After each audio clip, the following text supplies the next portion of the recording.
ಸ್ನೇಹಿತರೆ ನಮಸ್ಕಾರ ಎಲ್ಲರಿಗೂ ಕಮಲಾ ಕ್ರಿಯೇಷನ್ ಯೂಟ್ಯೂಬ್ ಚಾನಲ್ಗೆ ಸ್ವಾಗತ. ಈಗ ನಾನೊಂದು ವಿಡಿಯೋ ತೊಗೊಂಡು ಬಂದಿದ್ದೀನಿ.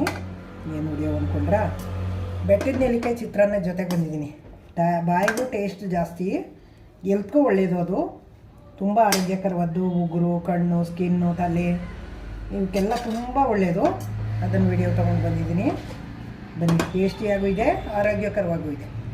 ಈಗ ಅದು ಮಾಡೋಕ್ಕೆ ಚಿತ್ರಾನ್ನವನ್ನು ಬೆಟ್ಟದ ನೆಲ್ಲಿಕಾಯಿ ಚಿತ್ರಾನ್ನ ಮಾಡೋಕ್ಕೆ ಏನೇನು ಸಾಮಾನು ಬೇಕು, ಮಾಡೋ ವಿಧಾನ ಹೆಂಗೆ ಅಂತ ನೋಡ್ಕೊಂಬರೋಣ ಬನ್ನಿ. ನೋಡಿ ಸ್ನೇಹಿತರೆ, ಹೆಲ್ದಿಯಾಗಿ ಟೇಸ್ಟಿಯಾಗಿರೋ ಅಂಥ ನೆಲ್ಲಿಕಾಯಿ ಬೆಟ್ಟದ ನೆಲ್ಲಿಕಾಯಿ ಚಿತ್ರಾನ್ನ ಜೊತೆ ಬಂದಿದ್ದೀನಿ. ಈಗ ಬೆಟ್ಟದ ನೆಲ್ಲಿಕಾಯಿ ಚಿತ್ರಾನ್ನ ಮಾಡೋ ವಿಧಾನ ಹೆಂಗೆ, ಏನೇನು ಸಾಮಾನು ಬೇಕು ಎಲ್ಲ ಪರಿಚಯ ಮಾಡ್ಕೊಳ್ಳೋಣ ಬನ್ನಿ. ನೋಡಿ, ಇದರಲ್ಲಿ ಈ ಥರ ಒಂದು 8 ನೆಲ್ಲಿಕಾಯಿನ ತುರಿದಿಟ್ಕೊಂಡಿದ್ದೀನಿ ಕೊಬ್ಬರಿ ತುರಿಯ ಮಣ್ಣಿನಲ್ಲಿ. ನೋಡಿ, ಕರಿಬೇವಿನ ಸೊಪ್ಪು ತೊಗೊಂಡಿದ್ದೀನಿ, ಕೊತ್ತಂಬರಿ ಸೊಪ್ಪು ತೊಗೊಂಡಿದ್ದೀನಿ, ತುಪ್ಪ ತೊಗೊಂಡಿದ್ದೀನಿ, ಅನ್ನ ರೆಡಿ ಇದೆ, ಅನ್ನ ಮಾಡಿ ಇಟ್ಕೊಂಡಿದ್ದೀನಿ. ನೋಡಿ, ಆ ನೆಲ್ಲಿಕಾಯಿನ ತುರಿದಿಟ್ಕೊಂಡಿದ್ದೀನಿ. ಇದು ನೆಲ್ಲಿಕಾಯಿ ತುರಿ, ಇದು ತೆಂಗಿನಕಾಯಿ ತುರಿ, ಇದು ಹಸಿಮೆಣ್ಸಿನ್ಕಾಯಿ. ಖಾರ ಇಲ್ಲ ಅಂತ ಅಂದ್ಬಿಟ್ಟು ನಾನು ಒಂದು ಸ್ವಲ್ಪ ಜಾಸ್ತಿನೇ ಹಾಕ್ಕೊಂಡಿದ್ದೀನಿ, ಖಾರವಾಗಿರಬೇಕು ಅಂತ. ಇದು ಶೇಂಗಾ, ನೆಲಗಡಲೆಕಾಯಿ ಬೀಜ, ಇದು ಕಡಲೆಬೇಳೆ, ಉದ್ದಿನಬೇಳೆ, ಜೀರಿಗೆ, ಸಾಸಿವೆ, ಬೆಳ್ಳುಳ್ಳಿ ಹಾಕ್ತಾಯಿದ್ದೀನಿ ನಾನು, ಈರುಳ್ಳಿ ಹಾಕ್ತಾಯಿಲ್ಲ. ಮತ್ತು ನಿಂಬೆಹಣ್ಣು, ರುಚಿಗೆ ತಕ್ಕಷ್ಟು ಉಪ್ಪು, ಮತ್ತು ನೋಡಿ ಗೋಡಂಬಿ, ಇದು ಅರಿಶಿಣದ ಪುಡಿ, ಸಕ್ಕರೆ. ಇದು ಈಗ ಎಣ್ಣೆ ತೋರಿಸಿಲ್ಲ, ಎಣ್ಣೆ ಹಾಕ್ಕೊಂಡು ಮಾಡೋ ವಿಧಾನ ತೋರಿಸ್ತೀನಿ ಬನ್ನಿ ನೋಡೋಣ. ನೋಡಿ ಸ್ನೇಹಿತರೆ, ಸ್ಟವ್ ಆನ್ ಮಾಡಿ ಬಾಣಲಿ ಇಟ್ಟಿದ್ದೀನಿ. ಸ್ಟವ್ ಮೇಲೆ ಎಣ್ಣೆ ಹಾಕೋತಾ ಇದ್ದೀನಿ. ಒಂದು 4 ಸ್ಪೂನ್ ಎಣ್ಣೆ ಹಾಕ್ಬಿಟ್ಟು ನೋಡಿ ಕಡಲೆಬೇಳೆ, ಉದ್ದಿನಬೇಳೆನ ರೋಸ್ಟ್ ಮಾಡ್ಕೊತಾ ಇದ್ದೀನಿ ನಾನು.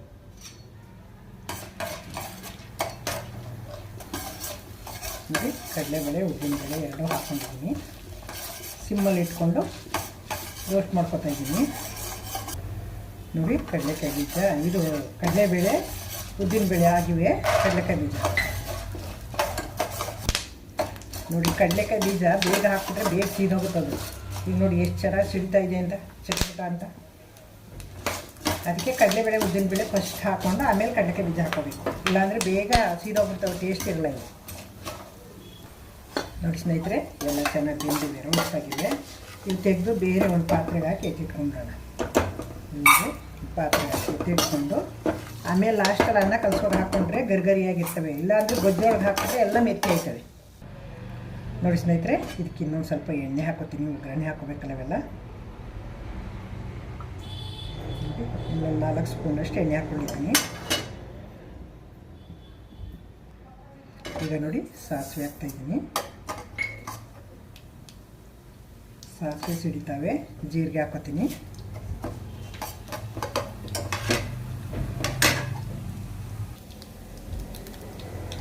ಈಗ ನೋಡಿ, ಸಾಸಿವೆ ಜೀರಿಗೆ ಎಲ್ಲ ಸಿಡಿದಿವೆ. ಬೆಳ್ಳುಳ್ಳಿ ಹಾಕೊಳ್ಳೋಣ.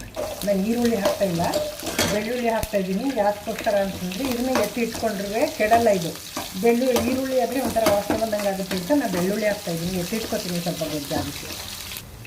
ನೋಡಿ, ಈಗ ಬೆಳ್ಳುಳ್ಳಿ ಎಲ್ಲ ಬೆಂದಿದೆ. ದಪ್ಪ ಬೆಳ್ಳುಳ್ಳಿ ಇತ್ತು, ಗೆಜ್ಜೆ ಹಾಕಿದ್ದೀನಿ, ಅದಕ್ಕೆ ಬೇಗ ಬೆಂದಿದೆ. ಮೆಣಸಿನ್ಕಾಯಿ ಹಾಕೋಣ. ಈಗ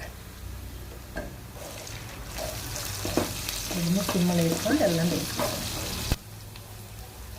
ಕರಿಬೇವಿನ ಸೊಪ್ಪು ಹಾಕೋಣ. ಈಗ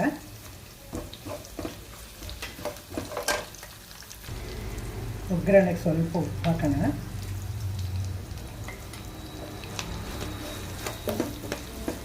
ಈಗ ನೋಡಿ, ಅರಿಶಿಣದ ಪುಡಿ ಹಾಕ್ತೀನಿ.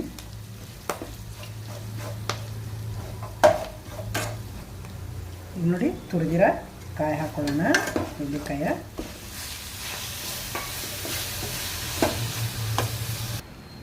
ನೋಡಿ, ಸ್ವಲ್ಪ ಕೊತ್ತಂಬರಿ ಸೊಪ್ಪು ಹಾಕಿ ನಿಂಬೆಹಣ್ಣು ಹಾಕೋಣ. ಈಗ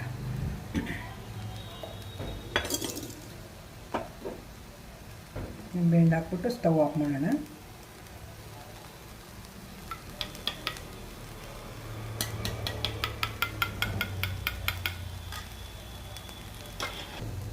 ಈಗ ನೋಡಿ, ಗೊಜ್ಜು ರೆಡಿ ಆಯಿತು. ಸ್ವಲ್ಪ ಎತ್ತಿಟ್ಟಿದ್ದೀನಿ. ಈಗ ಅನ್ನ ಹಾಕ್ಕೊಂಡು ಕಲಸೋಣ.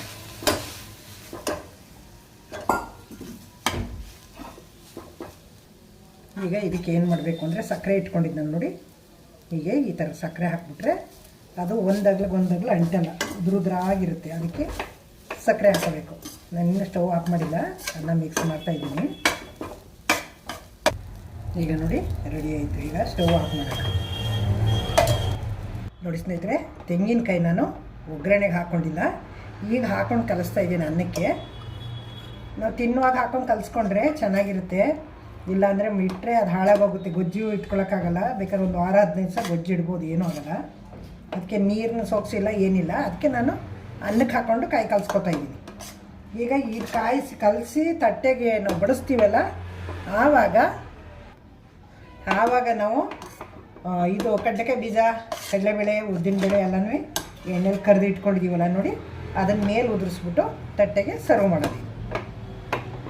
ಈಗ ನೋಡಿ ರೆಡಿ ಆಯ್ತು. ಈಗ ಬೆಟ್ಟದ ನೆಲ್ಲಿಕಾಯಿ ಚಿತ್ರಾನ್ನ ನೋಡಿ ಸ್ನೇಹಿತರೆ, ಗೋಡಂಬಿ ತೊಗೊಂಡಿದ್ನಲ್ಲ, ತುಪ್ಪ ಗೋಡಂಬಿ, ಈಗ ನೋಡಿ ಹುಟ್ಕೊಂಡು ಅನ್ನಕ್ಕೆ ಹಾಕೋಣ. ಈಗ ತುಪ್ಪ ಕರಗಿದೆ, ಹಾಕೋಣ.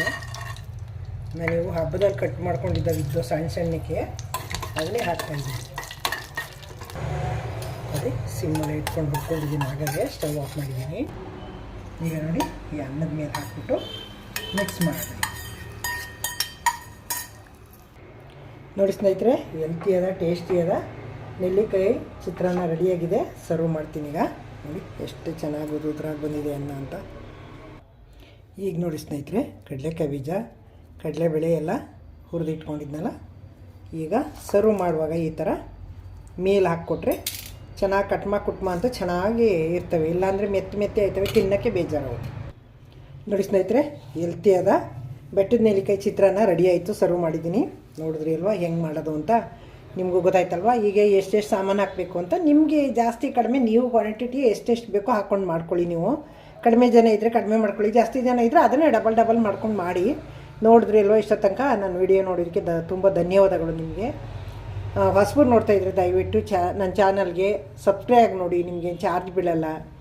ಹಳಬರಿಗೆ ಈ ವಿಡಿಯೋ ಇಷ್ಟ ಆಗಿದ್ರೆ ಲೈಕ್ ಮಾಡಿ, ಶೇರ್ ಮಾಡಿ, ಕಮೆಂಟ್ ಮಾಡಿ, ಸಬ್ಸ್ಕ್ರೈಬ್ ಆಗೋದು ಮರಿಬೇಡಿ. ನಾನು ನೆಕ್ಸ್ಟ್ ಇನ್ನೊಂದು ಸೂಪರ್ ವಿಡಿಯೋ ತೊಗೊಂಬರ್ತೀನಿ ನೋಡಿ. ಈಗ ನಾನು ಟೇಸ್ಟ್ ಮಾಡಿ ನೋಡಿ ಹೇಳ್ತೀನಿ ನಿಮಗೆ.